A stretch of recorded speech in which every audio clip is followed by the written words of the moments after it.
company.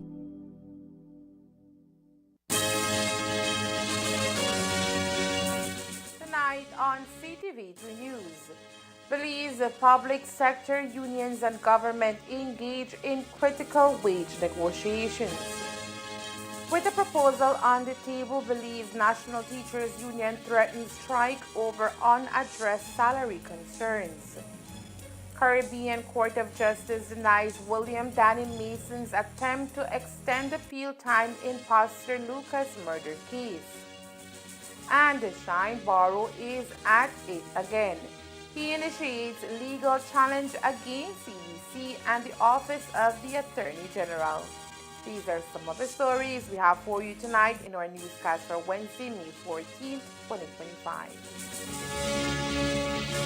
Electricity is essential for everyday life, but behind every outlet, a lot is happening to bring you safe, reliable, and sustainable energy. Let's start at the beginning. Independent power producers across Belize generate electricity using a mix of renewable and non-renewable resources. Electricity travels across a network of high-voltage transmission lines capable of transmitting electricity across long distances. Electricity then reaches your nearest substation, where it is adjusted to a lower voltage, making it safe to travel on the distribution lines you see in your community. From there, electricity makes its final journey from the distribution lines to your home, providing you with safe and reliable power when you need it. Belize Electricity Limited. We continue to serve you. you seen Lori? Check in at the White Lotus, where paradise turns into a playground for the privileged, and every sun-soaked moment is dripping with intrigue. Stream The Have a White wonderful Lotus last day. on HBO Max, available with Centaur.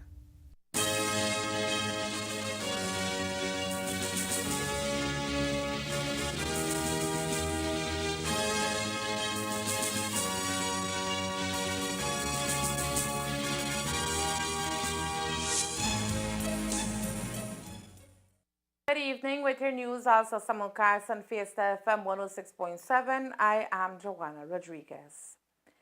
Tensions and hopes intertwined on Tuesday as leaders of the Joint Union Negotiating Team, JUNT, engaged in a pivotal negotiation session with senior government ministers in Belize City. At the heart of the discussions was the union's firm demand for an 8.5% across-the-board salary increase for approximately 16,000 public officers funded from the public purse.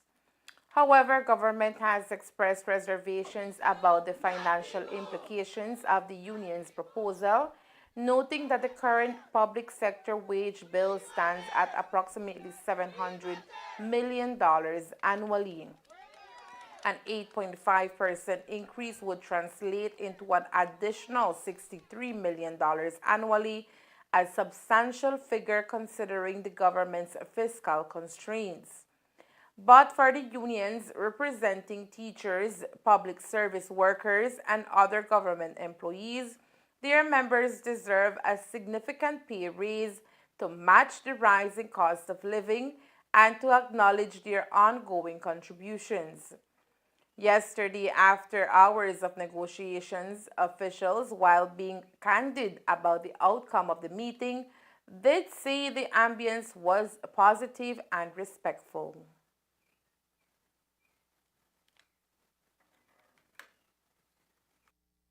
There is a proposal on the table, and I think it is well received.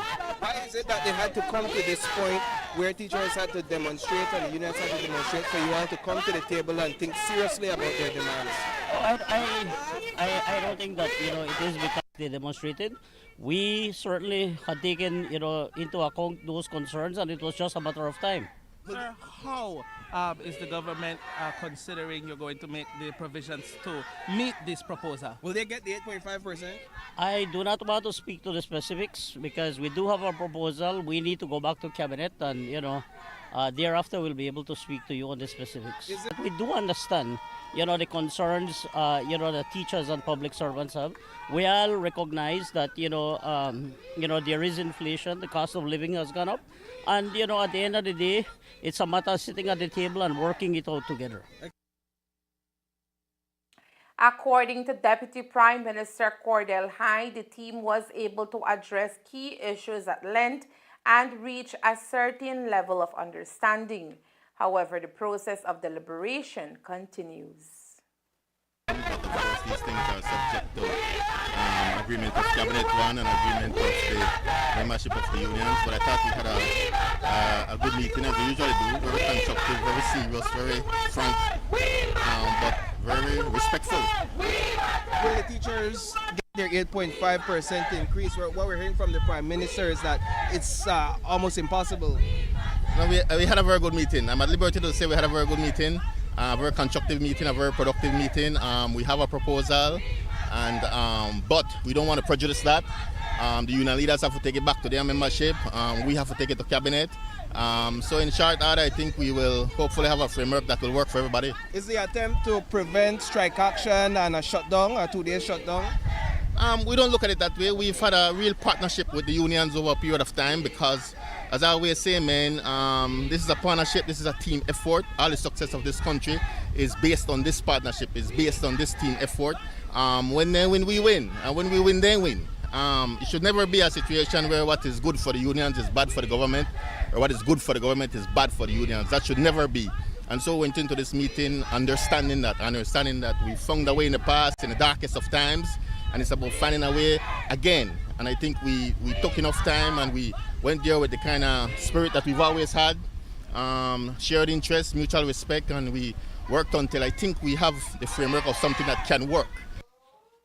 While Nadia Callis, president of the Belize National Teachers Union BNTU, did not reveal the details of the proposal to avoid prejudicing the negotiations, she acknowledged that while initial exchanges were amicable, tensions surfaced as union representatives indicated their frustration over what they perceived as a lack of full acknowledgement of their demands.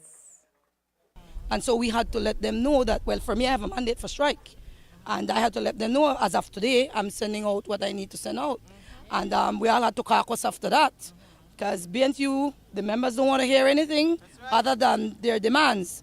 And they decided to caucus, we caucused. They made a proposal, and that's what we're going to take back to membership. Expressed concern that the government was not taking their request seriously. It was cordial until we felt our members' demands were not being fully recognized, she said. That's when we had to remind them that we have a mandate for strike action if necessary. And while the details of the proposal remain under wraps, pending approval from Cabinet Dean Flowers, President of the Public Service Union PSU expressed optimism about the process. I believe that we had a very respectful meeting, as we always do. I believe that while we can get and were emotional at times, respect was always maintained. We went into that room with a mandate from our collective membership. We did not waver with that demand. We stuck it out. The Cabinet Subcommittee considered the request and they made an offer. They now go back to get the endorsement of Cabinet for that offer. Once Cabinet endorses that offer when it is presented, we'll all be in a very good place. But I can say that today was a successful one of negotiation for the most part. Were you all able to accept that the wage bill is woefully inflated and we are in a crisis where that is concerned? No, of course. But you have to understand that we don't hire anybody. That is one thing they do. Successive governments have come in and they have done the hiring. So that from what we have seen, although nobody can give us the actual figure of how many persons are employed by the government of Belize, particularly in the public sector, at the end of the day, they are doing the hiring. So if it's bloated, if there are ghost workers, they are responsible. So we won't take any responsibility for that. And we agree they shouldn't be spending money on and not getting value for money. That is what we're here. I mean, part of our collective bargaining has to do with performance, having to do with being accountable, having to do with ensuring that we give government value for money. The joint unions are led by PSU President Dean Flowers, BNTU President Nadia Callis, and APSSM President Sharon Fraser, while the government side is led by Deputy Prime Minister Cordell Hyde, along with Ministers Francis Fonseca, Oscar Requena, Henry Charles Usher, and Minister of State Chris Quee. Despite yesterday's negotiations, the Belize National Teachers Union, BNTU, has formally issued a notice to the Ministry of Education indicating its intention to initiate a strike within the next 21 days. The union's move comes amid ongoing frustrations over the government's refusal to consider their repeated requests for a salary increase, especially in light of rising living costs across the country. In a letter dated May 14th, addressed to Minister of Education Oscar Requena, Chief Executive Officer Diane Mejia, and Chief Education Officer Yolanda Gongora, BNTU President Nadia Callis expressed the union's deep disappointment with what it describes as the government's continued inaction to provide relief for teachers and public officers struggling with inflation and economic hardship. The grounds for such industrial action are to express our disappointment and dissatisfaction with the government's refusal to consider the joint union's request for a salary adjustment to provide much needed relief from the burden of the current high cost of living, Callis stated in the letter. The union emphasized that while they remain open to ongoing negotiations, any resolution must be fair, workable, and reflective of the economic realities faced by educators and public servants. Our union representatives stand ready to continue the work to bring an amicable solution to what we now refer to as impasse, Khalid added. The Caribbean Court of Justice, CCJ, has declined an application from William Danny Mason, a convicted murderer seeking additional time to file a special leave to appeal his conviction for the high-profile 2016 killing of Pastor Lulen Lucas. Mason's case, which garnered significant media attention, now remains definitively closed following the court's ruling.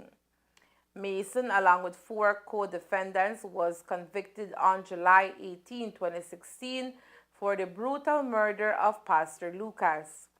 The prosecution's case was built upon circumstantial evidence, including CCTV footage, witness testimonies, and forensic analysis.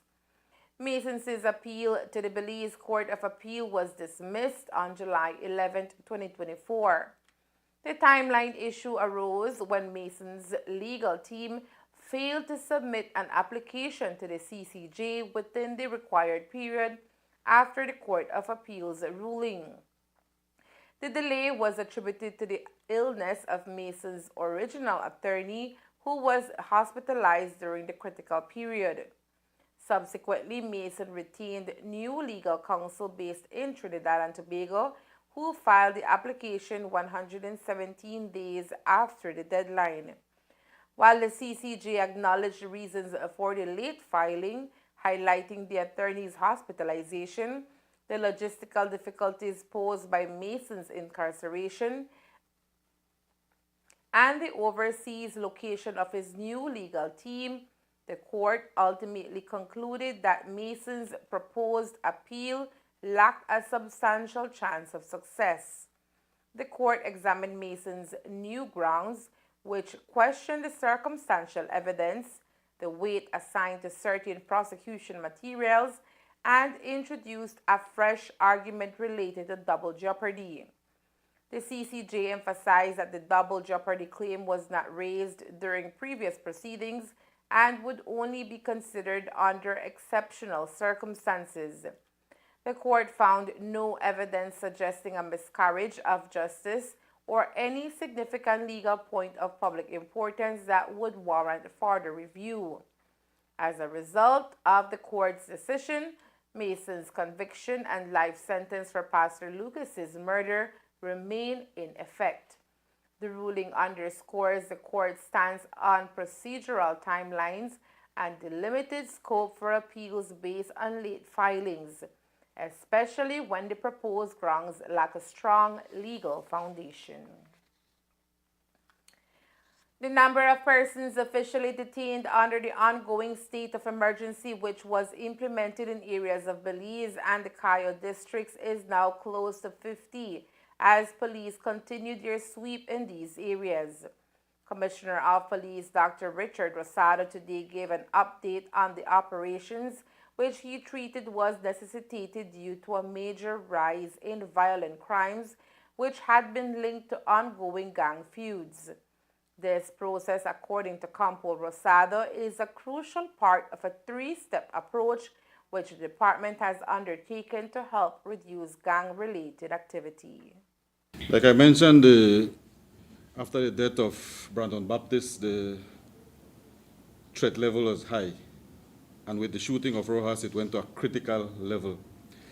So the areas that were basically selected under the state of emergency were based on a threat level. And once it was considered to be at a critical threat level, then it was included in the state of emergency, the areas under the state of emergency. One particular stipulation under the ongoing state of emergency, according to Campo Rosado, is restriction of gatherings of more than 3 persons in public areas. The state of emergency regulation prohibits certain things. The loitering, the gathering of 3 or more persons. So several things are restricted under the state of emergency. So once those areas fall under the state of emergency, the regulation prohibits certain things from occurring. And that is one, wakes, repasses. Any gathering of 3 or more persons. Really? It's restricted under the state of emergency. What about sporting events, for example? Any gathering of 3 or more persons is restricted under the state of emergency. Those areas that are designated under the state of emergency. A basketball game is to be held in Civic Center tomorrow, Friday night. If I may, indeed, as the Commissioner rightfully mentioned, when areas are already designated as state of emergency, there is certainly an import on monitoring the activity. What we have known and have seen in the past is that many of these wakes that are held to commemorate the passing of loved ones are at times catalysts for incidents that arise thereafter. So yes, the state of emergency regulation limits 3 or more persons indeed, but it's just that if the wake will happen, it will have to happen in a very organized way that doesn't spill out into the street in terms of loitering and subsequent to that, and certainly our operational efforts will be heightened in those areas. So similar to sporting events, it will have to be strategic and well organized with security? Certainly, whether it is that a lot of persons are gathering in these areas that are of concern, it is certainly the import of the Belize Police Department to ensure that they effectively police those areas. A curfew is also in place for unaccompanied minors in these areas which fall under the state of emergency. This provision, according to the department, was implemented to ensure that minors remain off the streets. The curfew that is implemented in the state of emergency is only in relation to minors. So it's not applicable to persons who are adults, and it's only in relation to minors who are unaccompanied. Though we are under a period of a state of emergency, it is always important that we know that whatever limits we put on persons' constitutional rights is only to the extent that is necessary. If it is not deemed necessary, it will not be something that is recommended and thereafter implemented. So there is no curfew, because whilst it is that we deem that the situation has reached a critical level, we do believe that the efforts that we can undertake can be realized, or goals can be realized within the ambits of those provisions that are provided for in the SOE. Even outside of the SOE, I would think it's in every parent's interest to ensure that whenever it is that their minors are out on the street, they are accompanied by a very responsible adult. So even if a SOE was not in place, it is expected that adults will be accompanying those minors, because as was stated, we are under a state of emergency. There are incidents. We have seen the incident that prompted the initial one with the football incident was one such event that brought about activities that necessitated this state of emergencies. So it's very important for people to be decisive. We are not trying to cause alarm, but just be decisive in your move. And if it is that you're having your minors out on the street, it's important to accompany them. Coming up next, police seize a large catch of weapons and drugs in Belize City during state of emergency. Stay tuned. It's the biggest pro SC card of the year, as 3 titles are at stake. As lightweight champion Marvin Mandimundo defends his belt against the #1 contender Raheem Lambe, and flyweight champion Jeffrey Martinez faces a hard-hitting Mexican Miguel Garcia Calderon. Plus KO specialist Diego Lopez from Honduras goes toe-to-toe with Kalen Smith from Belize City for the bantamweight belt. There will also be 11 other exciting MMA fights, including a special international female fight as May Blanco from Mexico faces the Nicaraguan Lady Oscarina Lopez in what is sure to be the fight of the night. General admission tickets are only $30 and VIP tickets are $100. On Saturday, May 17th, Prophecy Fighting Championship presents Pro FC 60 Martinez versus Garcia, live from the Princess Vegas Hotel and Casino in Santa Elena, Corazon, exclusively on the Express Plus app. Pro FC 16 is brought to you by Sherwin Williams, DigiWallet, Carousel Commercial Free Zone, Bellikin Stout. Attention farmers. The New World screwworm is a serious threat to livestock, pets, wildlife, and humans. It causes yield losses, damages the quality of meat and skins, and can even kill them if left untreated. Check your animals daily. If you see any wounds on them, treat them immediately. Prevention is key. Apply approved healing and fly repellents to the navel of newborn animals after dehorning, ear tagging, or any other practice that leaves wounds on your animals to ensure your animal's well-being. If you notice worms in unusual wounds, report them immediately. Call Baja at 824-4872 or text or WhatsApp 670-7003 or call your nearest Ministry of Agriculture office.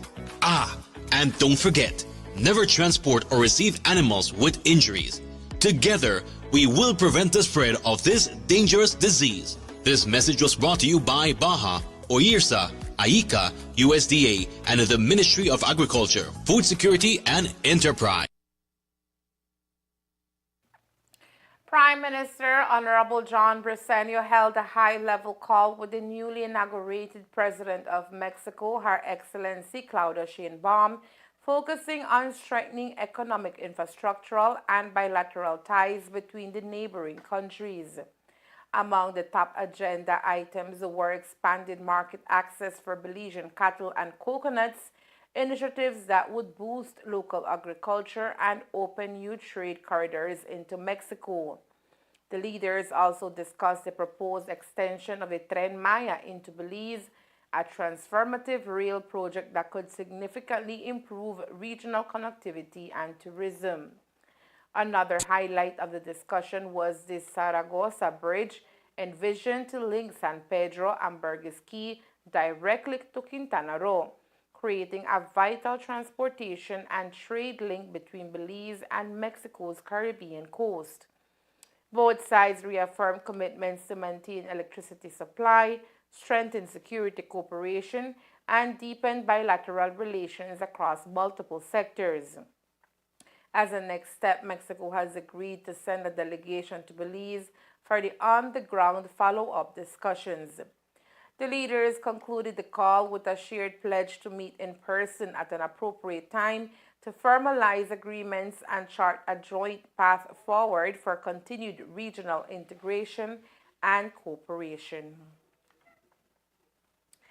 The Association of Beneficiaries and Retired Public Officers, ABRPO, mobilized its members in different areas across the country where small protests were held, where members were able to express disappointment and dissatisfaction with the government's failure to honor previous commitments made to them. According to ABRPO, it was promised that the Public Service Workers Trust Fund would be dissolved so that beneficiaries can receive monies owed to them since 1997. In their third protest since 2022, the ABRPO says it is simply asking for what is due to them.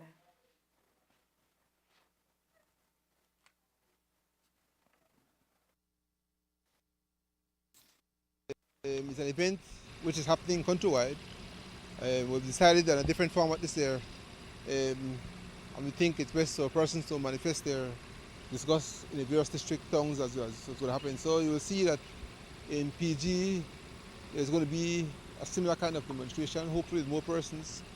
Bangriga, same thing. Sainaso, Benopan, countrywide, except Orangerock. And and I believe some persons from there will be going to Corozal. Yeah, so that's what we're doing. We're protesting this whole matter of this trust. We have been promised for many, many years it's going to be terminated.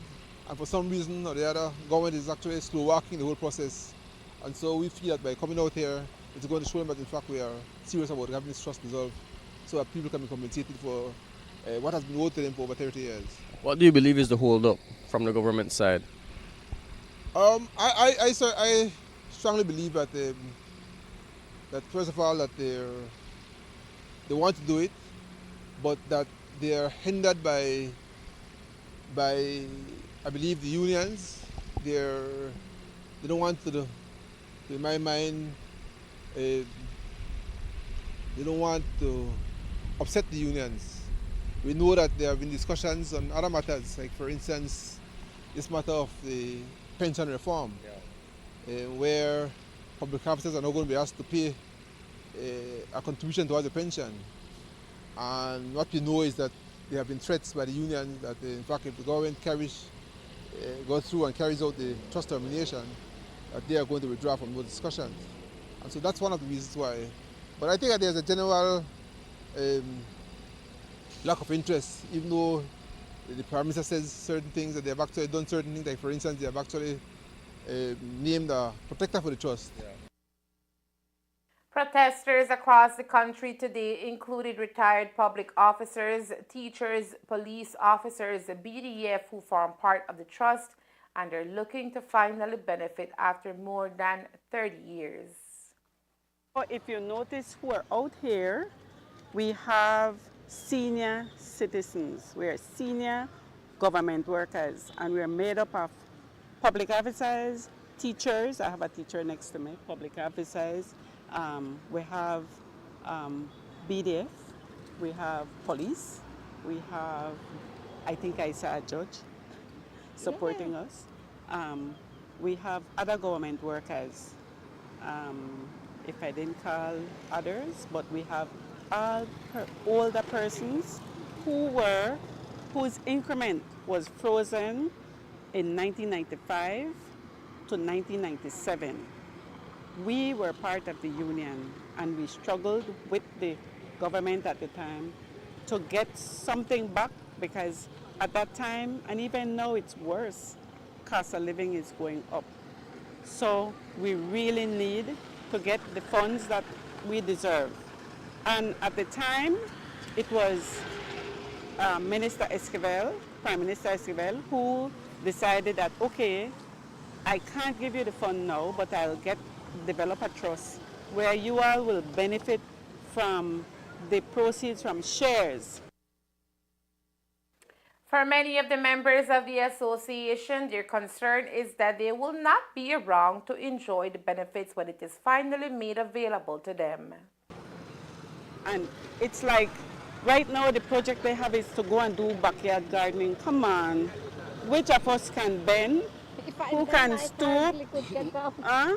Who can stand in the sun and plant? We might do our own little gardening, but what will we benefit from that? And somebody mentioned who has a farm, that it costs more now to do a little part-time private farming because fertilizer is expensive. If you have to get a land and you have a land, man, if you have to fertilize it, you have to water it, you have to prune it, you have to cut it, we can't cut, so we have to hire somebody to cut. So it doesn't make sense. And at this time, we are so elderly now that doing projects is not beneficial. Just give us what we deserve. And that's what we're asking.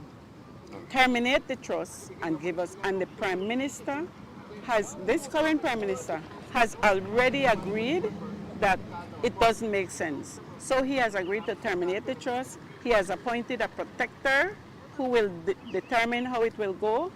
But the protector has done absolutely nothing since last year. So we want the protector to take action now. The association held simultaneous protest actions in Belmopan, Belize City, Dangriga, Punta Gorda, San Ignacio, and Corozal. Former leader of the opposition, Moses Shine Barrow, has initiated a legal challenge against the Election and Boundaries Commission, EBC, and the Office of the Attorney General. The case filed in the Supreme Court raises serious questions about the legality of recent decisions related to candidate branding and party affiliation. Barrow, along with other United Democratic Party UDP executives, argues that the EBC acted unlawfully when it authorized 15 candidates aligned with Tracy Panton to use the traditional UDP red color and identify as UDP candidates for the upcoming elections. The petition contends that these individuals are not official members of the UDP, nor have they received endorsement from the party's executive, rendering the EBC's decision unconstitutional and a violation of electoral laws. In the legal application, Barrow asserts that the EBC's approval was irrational, unreasonable, and made in bad faith. He claims that the decision undermines the UDP's constitutional rights to freedom of association and jeopardizes the principles of free and fair elections.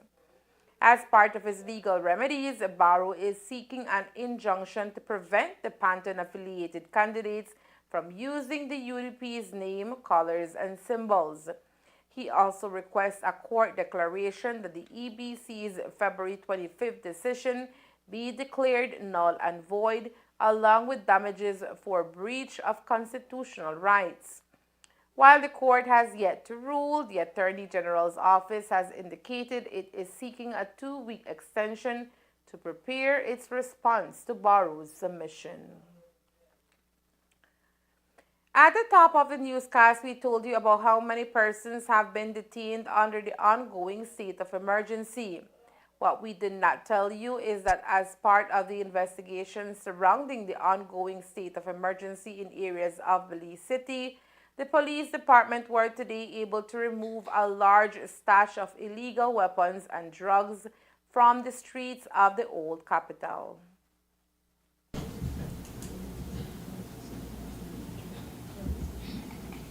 Okay. Ready? In respect to the SOE, 16 firearms were seized. The breakdown is as follows. We seized 10 9mm pistols, 1.25 pistol, 1.38 revolver, 2 shotguns, and 2.23 rifles. In respect to ammunition, we seized 15 .40 caliber rounds of ammunition and 97 9mm ammunition. With respect to cannabis, 3,326 grams of cannabis was seized, and 997 grams of cocaine was seized with respect to this SOE. The confiscated items, according to Campo Rosado, will be taken to the Belize Forensic Service, where ballistics will be conducted to determine if these weapons have been utilized in any unsolved crimes. Rigorous interview that was conducted with the individual that were detained, the firearms were seized. Now these firearms will be packaged and forwarded to the National Forensic Lab for analysis to determine if it is connected to any other previous crime. Based on that, then the investigation will continue. So we might see charges brought against persons who may have handed up these weapons or led the police to where these weapons may have been hidden? There is a strong possibility that charges will be laid against certain individuals. Rosado today also went on record to refute any claims that the department is exchanging the freedom of persons detained under the SOE for information leading to such weapons and drugs. I want to reaffirm our commitment to transparency, lenient with violent offenders. I want to reaffirm our commitment to transparency and upholding the rule of law. Any alleged suggestion that our police officers are lenient with violent offenders is inaccurate, and it's just an attempt, I believe, to disregard the dedicated effort of our police officers and the integrity of operations. Now, many of the firearms that were seized was seized based on the interrogation and on the extensive interview that was conducted with those individuals. And based on those information, then operations were conducted. But do they then, in turn, are released even though they were detained as part of the SOE? No, individuals are just detained. Remember, we started at 118 individuals that were detained. And after the extensive or rigorous interview, only 49 detention order was issued. Because if there's no merit or there's no, after we assess the evidential material and there's no evidence for us to keep them longer, then they are released. What's the criteria between who's released and, because you lock them up for, or you detain them at first for a reason, maybe they had some gang association or live in a gang area, but what's the criteria for who's released and who's... Remember the primary objective for the state of emergency is to allow the investigators to conduct their investigation without hindrance from the criminal elements. And our main objective is to ensure that we solve those violent crimes that recently occurred without any hindrance. And here is more news after the break. Stay tuned.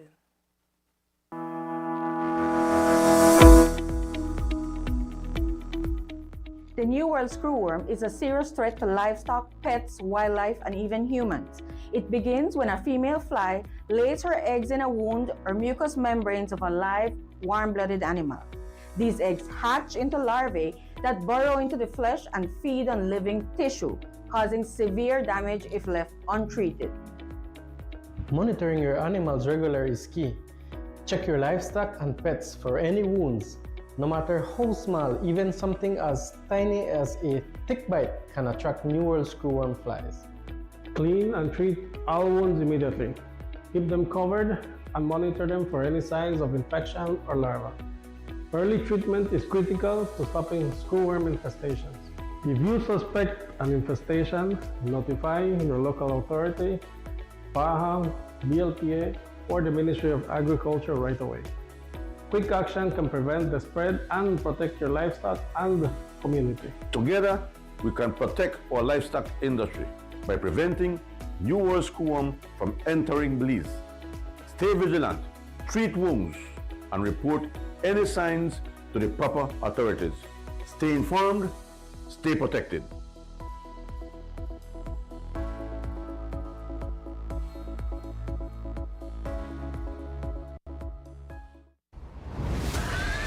Have you seen Lori? Check in at the White Lotus, where paradise turns into a playground for the privileged, and every sun-soaked moment is dripping with intrigue. Stream The White Lotus on HBO Max, available with Centaur. Government agencies, local organizations, and regional partners gathered this week for the initial stakeholder consultation hosted by the Department of the Environment, DOE, marking the official launch of Belize's involvement in the Sika Azul project, a regional initiative aimed at promoting clean communities across Central America. The consultation, held under the Ministry of Sustainable Development, Climate Change, and Solid Waste Management, centered on reducing litter from public transportation and enhancing waste infrastructure at bus terminals nationwide. The goal: cleaner roads, more civic pride, and better coordination among ministries and stakeholders. The Ministry of Infrastructure Development and Housing revealed it spends nearly $2 million annually to clean roadsides, funds that could otherwise support 200 tertiary-level scholarships or the construction of 27 starter homes. The DOE, Belize Solid Waste Management Authority, and Belize Tourism Board, BTB, also allocate major resources to waste management, underscoring the urgency of collaborative, cost-effective solutions. The meeting highlighted the shared commitment of stakeholders like the Ministry of Tourism, Ministry of Blue Economy, and Belize Bus Association to streamline responsibilities, build capacity, and align national actions with the broader goals of Sika Azul. This project, funded by the government of the Republic of China, Taiwan, is implemented through OSPESCA and the CCAD under the Central American Integration System, SICA. In its closing remarks, the DOE called on all Belizeans to take personal responsibility. Civic pride begins with each of us. Proper disposal, recycling, and reducing waste is essential not only for our environment but for our collective health and the future. The Ministry of Sustainable Development, Climate Change, and Solid Waste Management, through the Department of the Environment, DOE, and its National Ozone Unit, Information Management Unit, and Chemical Management Unit, is hosting a national stakeholder engagement meeting with customs brokers on May 14th and 15th, 2025. This two-day event reflects the DOE's ongoing commitment to strengthening regulatory oversight, fostering interagency coordination, and supporting Belize's compliance with its environmental obligations under both national legislation and international agreements. The purpose of the sessions is to provide an overview of DOE's permitting processes, clarify the department's obligations under key environmental agreements, address regulatory challenges related to plastics, chemicals, and ozone-depleting substances, and reinforce the role of customs brokers in supporting national environmental compliance. In response to a high participation, the stakeholder group has been divided into two cohorts across the two-day event. Each session will include interactive presentations, open discussions, and practical guidance designed to support customs brokers in navigating DOE's permitting processes and in fulfilling their responsibilities under relevant environmental regulations. Additionally, to accommodate those who were unable to attend in person, a supplementary virtual session will be conducted on Saturday, May 24th, 2025, ensuring broader access and continued engagement across the customs brokerage community. And that's the news. We invite you to join us for another newscast on Thursday, May 15th, here on CTV3 News and Fiesta FM 106.7. Remember that to read a text version of the news, you can visit our website at CTV3BelizeNews.com. You can also log on to our Facebook page for current stories at Facebook.com/CTV3BelizeNews or our YouTube channel at CTV3 News BZ. From all of us here at CTV3 News, thank you for watching and listening. Good night.